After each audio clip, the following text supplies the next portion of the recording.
මහා ප්‍රජාපති ගෞතමීන් මහරහත් තෙරණින් වහන්සේ පිරිනිවන් පාන්නට අවසර ඉල්ලපු වෙලාවේ අවසර දීලා පිරිනිවනට ආපහු වඩිනකොට අපගේ භාග්‍යවත් බුදුරජාණන් වහන්සේ ඒ උත්තරීතර මාතෘත්වයට කෙලෙහි ගුණ සැලකුවා.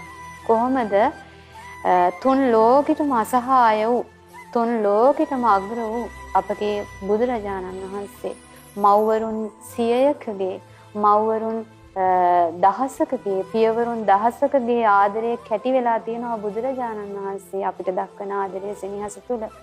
එවන් වූ අපගේ බුදුරජාණන් වහන්සේ ඒ බුද්ධ මාතාව පිරිනිවන් පානකොට උන්වහන්සේට පසුගමන් කළා.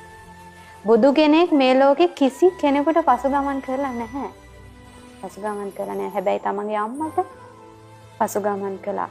ඒ අම්මගේ පිරිනිවනට ඒ පිරිනිවන් පෑමට බුදුරජාණන් වහන්සේගේ පිරිනිවනටත් වඩා උත්සව ශ්‍රීයෙන් ඉතා හරිසරින් සියලු රහතුන් එක්රැස් කළා. ඊටාම පූජනීය ආකාරයෙන් ආදාහනය සිද්ධ කළා. මවට සැලකුවා බුදුරජාණන් වහන්සේ.